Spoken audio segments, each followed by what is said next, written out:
you can definitely look at those recordings if you want to. Those are available on our public notice page.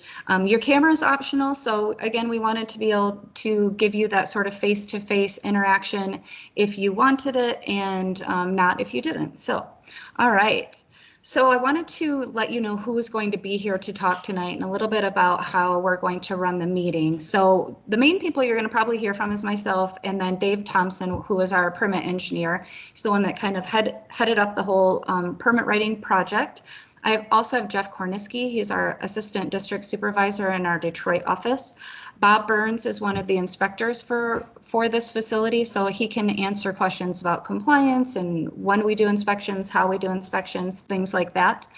Jim Haywood, he's going to be available to talk about air modeling. So we have a couple different things on here. If you're seeing your screen, I have Susan Kilmer, who does air monitoring, and I have Jim Haywood, who does air modeling. So a definitely valid question is, what is the difference between those two, and why do we care? So if you guys have questions on that, definitely answer them or ask them, or you can answer them either way.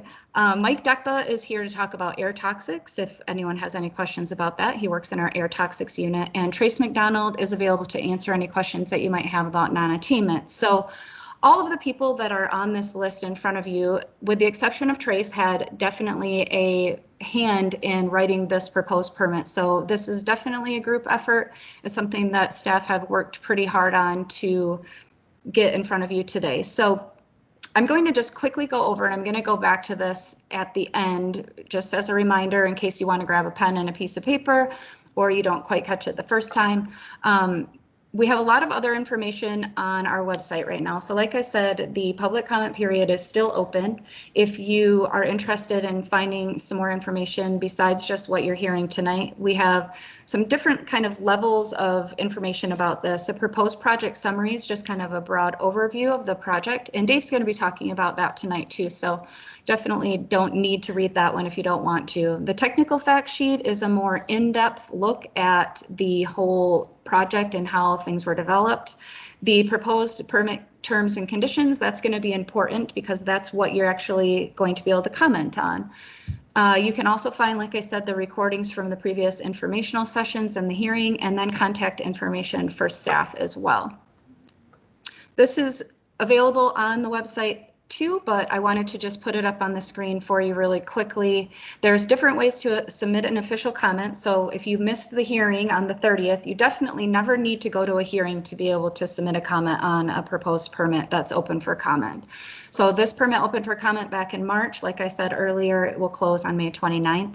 So you can also submit comments by mail right to our permit section manager, Nat Switzer. You can do that by email, which the email address is on the screen, but I'll read it in case we have some people that have just called in. So the email address is EGLE-AQD-PTI public comments at michigan.gov. So one more time, that's EGLE, EGLE-AQD-PTI public comments, and PTI public comments is all one word, at michigan.gov. Or we actually just started with this permit, a new voicemail that you can call if you'd rather just speak your comment out, but you want to get your thoughts gathered before doing so.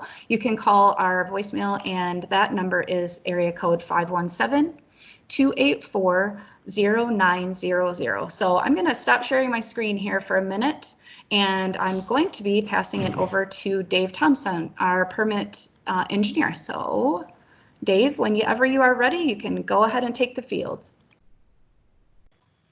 All right. Excuse me. Thank you, Jen. As Jen said, my name is Dave Thompson, and I am the lead permit engineer for the application for the proposed automotive assembly line at the Hamtramck plant. I'm one of multiple, as Jen said, I'm one of multiple people who were involved in the review of the application. So what is GM proposing? Basically, GM is proposing to install a new automotive assembly line in at the Hamtramck plant. They're going to remove the old line, or at least the main equipment at the old line, and they're going to replace it with updated equipment. And an automotive assembly line, if you're not familiar with it, typically consists of three main parts. There's a body shop, which is for the assembly of the unpainted vehicle. There's a paint shop, which obviously is, paint and other some other materials are applied to the material, and there's an assembly area that includes final operations such as glass, engine, and tire installation. Operations like that are performed in the assembly area. As part of that renew and putting new equipment, of course, they have to come get a permit. We have to review the rules and regulations, and as a result of that rule, some changes that have, not changes, but some things that are the result of that review, I guess, I'll say it that way, is that with the new line, it's going to have an additional layer or additional level of control equipment installed. Specifically at the old line in the paint shop area, there were, a paint shop line consists of different areas. There's a spray booth area, there's a curing oven area. In the previous, I should say, assembly line, the curing ovens were controlled. They were sent to oxidizers where the volatile organic compounds were controlled. In the new line, basically all of the sections of the main portions of the paint area are going to be controlled. The spray booths, the areas in between there, the curing ovens are going to continue to be controlled by a set of oxidizers. So after all this review, taking into account all of these different aspects, the proposed draft permit, as you see it on the website and as you've looked at it, is being proposed, and it contains a variety of things. For example, there are emission limits for various pollutants that include volatile organic compounds, 3 different types of particulate matter, oxides of nitrogen, sulfur dioxide, carbon monoxide. There's a limit on natural gas usage, and all of those are incorporated from that review. And in addition to the emission limits, there are other conditions and other requirements in the permit, such as testing requirements, monitoring requirements of how they're operating, record-keeping requirements, and those requirements are going to be used to verify, or basically used to verify that they are staying in compliance with the rules and regulations. So that brings us kind of to where we are right now. We are in the public comment period. As Jen said, the public comment period continues until midnight on May 29th. And we will take we are taking comments on any of the variety of ways that she said. There's a telephone, there's email, there's mail, there's regular mail. Once the comment period is finished, then we review all comments that are received, and comments can result in changes in the final permit. And once all of those are reviewed, then Marianne Dolahanty, who is the Air Quality Division Director, will make a decision on the permit application. And that decision can be one of 3 things. It can be approval with changes, or a denial. And whatever that decision is, anyone who was registered on any of who was attended, who has showed interest or attended any of the informational sessions or the hearing will receive a communication of that decision and the reasoning behind it. So that's kind of where we're at right now. So as I said, we're taking comments until the midnight on the 29th, and I'll stop there and I'll hand it back to you, Jen. All right, thanks, Dave. I appreciate that. That was a pretty good overview of kind of where we were, what the project looks like right now, and where we're going. So I appreciate you talking about what the whole public comment period looks like, and then how the decision maker decides. So I just want to reiterate what Dave indicated, that if you had been on any of the previous meetings, if you're on this meeting, we will have your contact information and hopefully be able to give you an idea of what that decision was at the end of everything. The response to comment document is also available, so that stuff will be all posted. We'll also post a recording of this meeting, so if you have to get off early or you want to make sure you didn't miss anything, that will be available as well. So if you guys have any questions, definitely put them in the comment or the chat box right now. So on your screen, that's going to be like the little, looks like a little call out box with some lines in it like words, but In the meantime there, while I'm waiting for some other questions, I do have a couple questions here, and these are going to be field related. So Bob and Jeff, these are going to kind of go to you two. And I think, Jeff, you might be the best one to talk about this, and Bob, you can chime in if you want to, but if you can give us an overview of what the compliance history is at this facility, I would appreciate that. Sure. So in the previous incarnation of this plant, the GM Hamtramck facility was installed and began operation around 1985, mid-80s. In terms of the last 10 years or so, they've had 2 violation notices, one in 2009 and one in 2013. The 2009 violation dealt with a failure to control particulate matter from the sound deadener operation. And in 2013, the violation dealt with a failure of one of the oxidizers on the top coat line, number 1, wasn't meeting its temperature requirement of 1300 degrees Fahrenheit. And there was also some issues with periodic failure to record the temperature in the various other oxidizers. So to put it in context with this particular application, in the old version of the plant, each one of the lines had a dedicated oxidizers to that line, as Dave was explaining, in terms of when you apply the paint, you apply it in a certain fashion, and then it goes into an oven, and the exhaust from that oven would go to an oxidizer to burn off the volatile organic compounds, to oxidize it as much as possible to carbon dioxide. In this particular event, the one oxidizer wasn't meeting its temperature requirement, which was the assumed value that was used in the permitting of the original plant to achieve its compliance with its VOC, or volatile organic compound limits.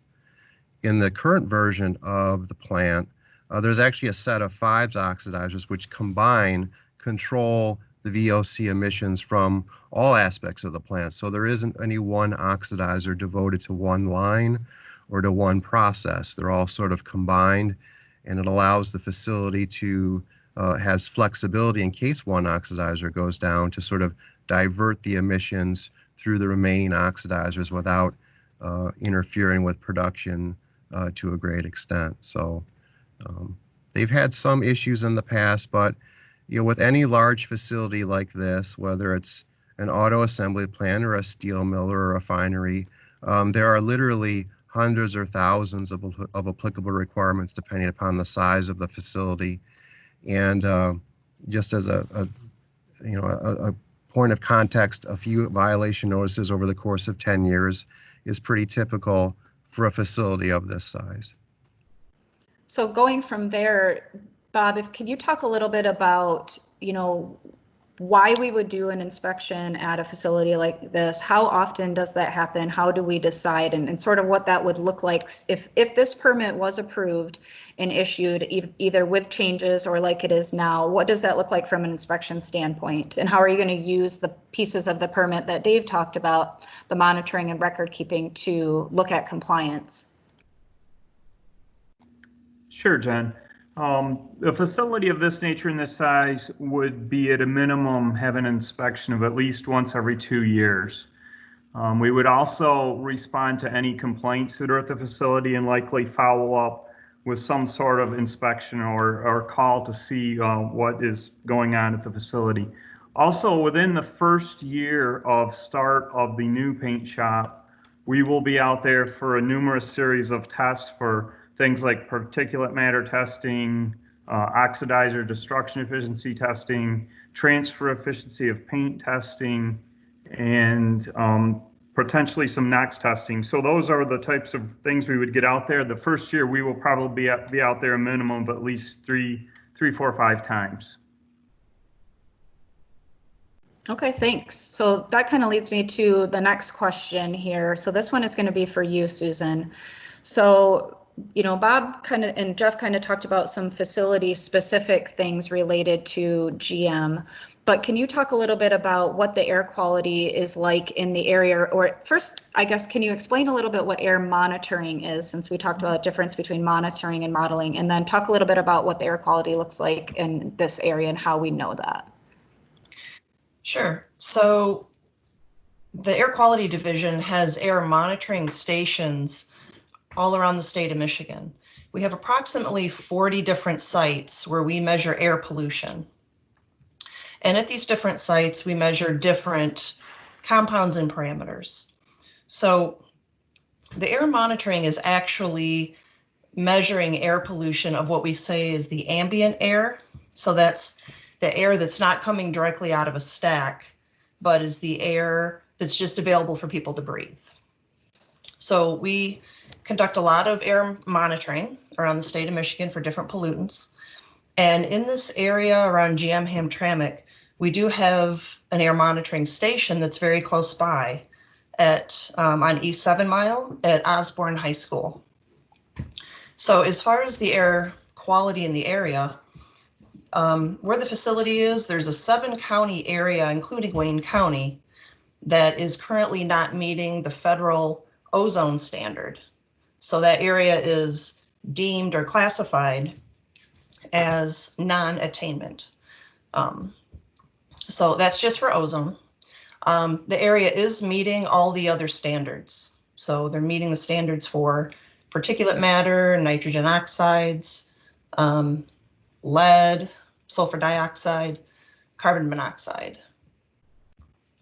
So that's a good lead into, and Trace, I thought I saw you moving your head like you knew I was going to go to you next to kind of talk about Susan's lead into non-attainment. So, you know, she of course brought up the non-attainment area and this facility being located in that non-attainment area for ozone. Can you just talk a little bit about, you know, what is non-attainment and what does being in non-attainment sort of mean? Sure. Yeah, like Susan just described, EPA regulates a handful of pollutants, and we call them the National Ambient Air Quality Standards. And they revisit those standards from time to time and determine if they need to change them or not. Whenever they do that, whenever they change the standard, they then assess really the whole country to see where they stand with regards to that standard.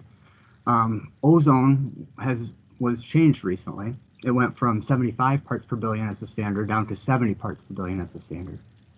So when they did that, it triggered a whole system of us looking at our monitors, like Susan was talking about, and we found out that our monitors, although they were close to meeting the standard, they were still a little bit above.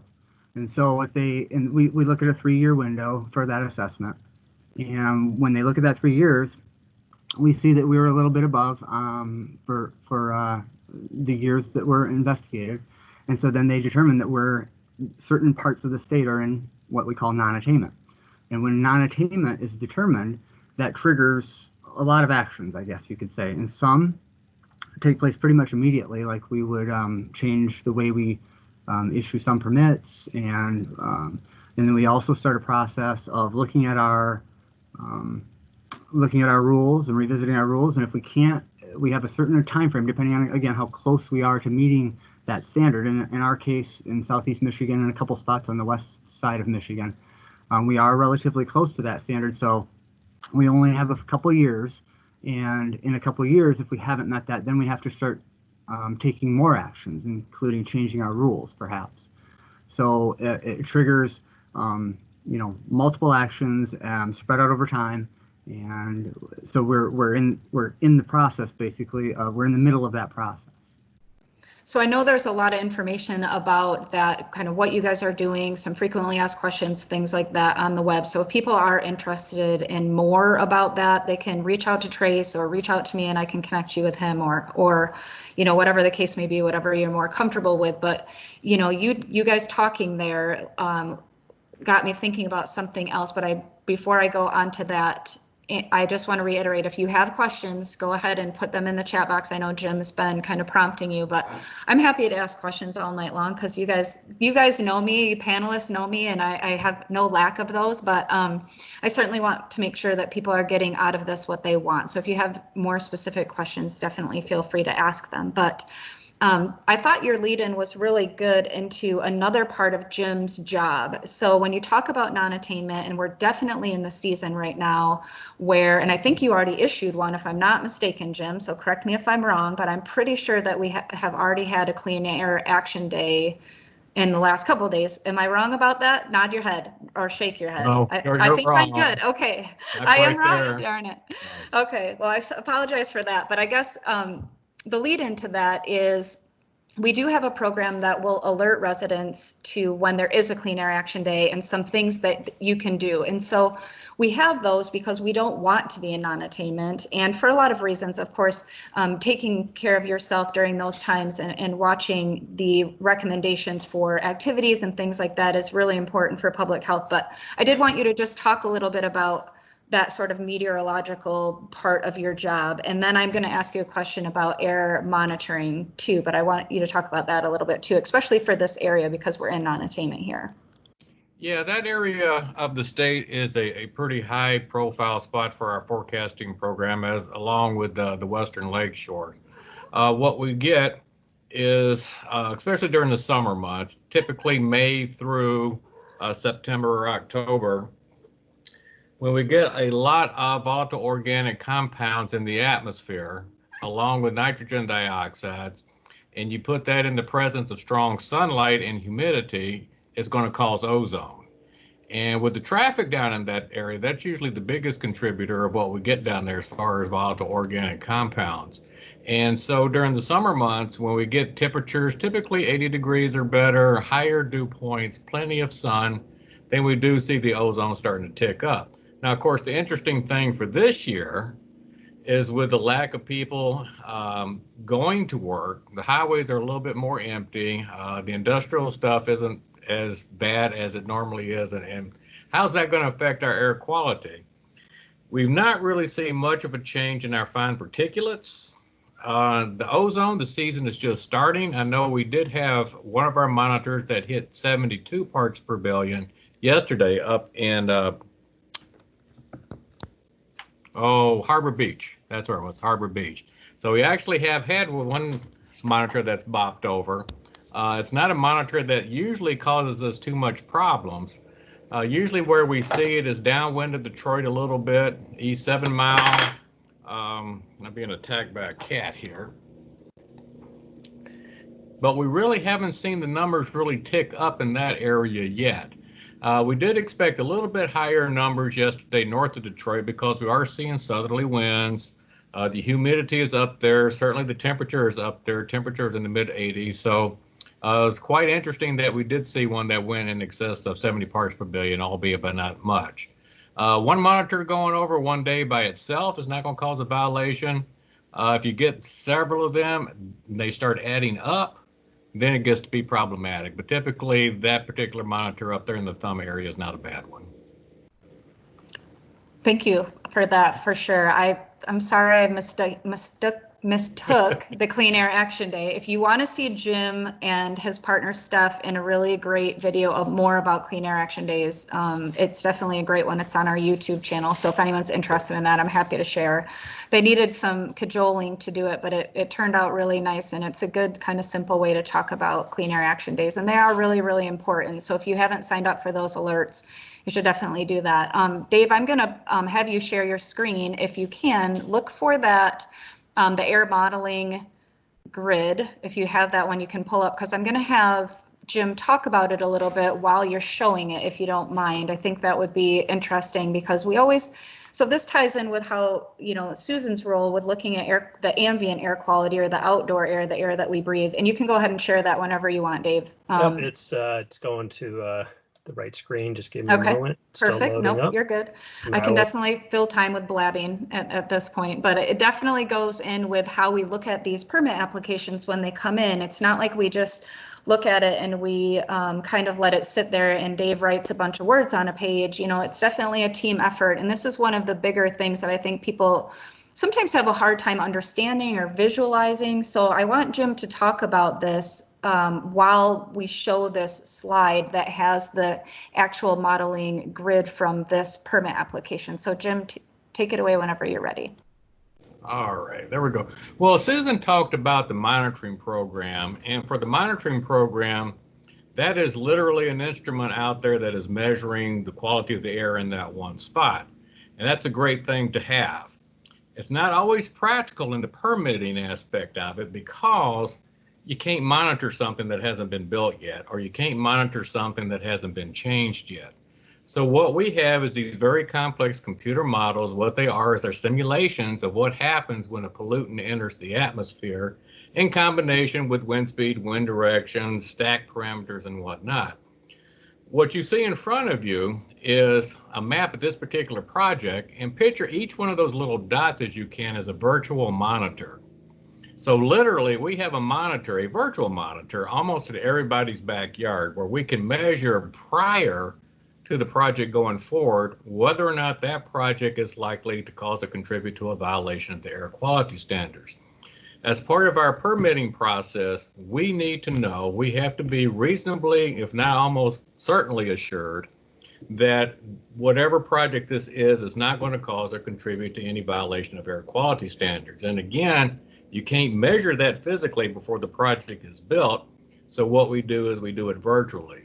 So each one of those dots there is a considered almost a futuristic monitor out there. What would that monitor read if that project went forth and it's emitting pollutants at its maximum potential? So what it boils down to, out of all of those little dots, which ultimately adds up to thousands, really the only one I am interested in when I'm doing the modeling is which one gives me the highest number. No matter where it is, which one gives me the highest number. And that is my controlling receptor right there. That's my controlling virtual monitor. So by default, as long as that number is below all the applicable thresholds, the rest will be as well. And at that point, pretty much my job is done. I can go back to the permit engineer and I can say, okay, throughout the grid that we put out there, we measured it. The model, which does tend to be a little bit conservative, it does tend to overpredict a little bit, but that is by design. We are assured that there should not be any air quality violations resulting as this project. And so you can go forth, at least from that point of view, that part of the puzzle, and go forth and we're done at that point. Okay, thanks. I always get a lot out of this because I feel like it gives me a really good visual of what exactly you're talking about, because I like listening to you talk about it, Jim, but it's really hard to kind of picture it in your head that you might have a virtual monitor in your backyard. And that's one of the questions we get a lot for big permits like this is, you know, how do you know that the air is okay at my house? So I think I really appreciate you doing that. I'm going to go ahead and stop sharing your screen if you want to, Dave, there. I appreciate that. So again, we still have time for questions. We don't have any right now. I want to just briefly talk about commenting again. So I'm going to go ahead and share my screen here just so that you guys can see the ways to submit a comment if you want to. So again, we have various ways of being able to submit an official comment. We had the hearing on April 30th. We did have quite a few people attend, so that was great. I like having those. I wish we could have some more in-person ones, and maybe we'll have these video ones coming up soon as we kind of look through our different platforms that are available to us here at EGLE. But you can also submit comments by U.S. mail. You can send them into Annette Switzer, our permit section supervisor, or I guess it says manager. I'm not sure if it's manager or supervisor, but she'll get those even though the mail isn't coming every day at Constitution Hall right now, but we will get those and they will definitely be considered. You can also send them by email if that's easier for you. That email address again is EGLE, EGLE-AQD PTI public comments at michigan.gov, and just remember PTI public comments is one word. And then you can also do it by voicemail, and we'd love for you to do it by voicemail. So far, nobody's done one by voicemail except for myself and Annette. So I'm not sure, that doesn't really count for us. We want to use this system. We hope it's helpful. We know everyone doesn't have access to the internet. So if you know someone that doesn't have access to the internet, or that you just feel more comfortable calling in, please do that. That number is 517-284-0900. So hopefully you were able to pen that down if you didn't get it the first time I said it. let's see if we got any other questions, and we didn't. So I'm kind of lollygagging along a little bit just in case somebody has a question. I don't want to wrap up too early and miss out. You still have a couple of days, like I said, to get information from any of the people that you've heard from tonight. And as a reminder, in case you're interested in U.S. Steel, we do have a U.S. Steel enforcement meeting informational session tomorrow night at 6 o'clock. That's going to be on GoToWebinar, so we won't be using the same platform. But if you're interested in that or you don't know how to find out about it, definitely reach out to me or any of the staff people here that you heard from tonight, and we can get you that information. That's on a proposed consent order, so it's actually an enforcement action that's gone a little bit farther, and we're taking comment on that. So that comment period, if I'm not mistaken, off the top of my head, goes to July 13th. So you still have plenty of time. We're planning on having that meeting tomorrow night and then another meeting later on and a hearing closer to the time that the meeting ends. So, all right. And with all of that, I think we're going to wrap it up tonight. Thank you all again for participating. Thank you, panel members, for contributing your answers to my questions. I greatly appreciate that. And if anyone, like I said, has any other questions or wants to make comments, I hope you have the information to do so. And if you don't, you can always send me an email, and I'm happy to get back to you really quickly. So hope you guys all have a great rest of your night, and we will talk to you later. Thank you.